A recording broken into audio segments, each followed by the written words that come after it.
Okay, I got a pliers here. It's a little snug. Crack it loose, and then you just gotta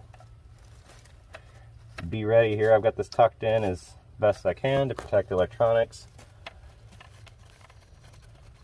This other wire here, that's for something else. We'll just kind of keep that out of the way and keep that covered up.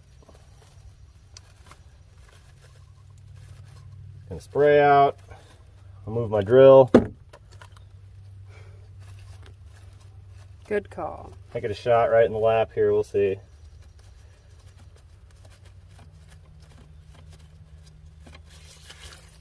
Okay. There's my old switch.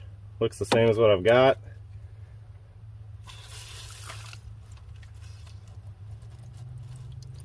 Just take your time, don't cross thread this because then you're screwed.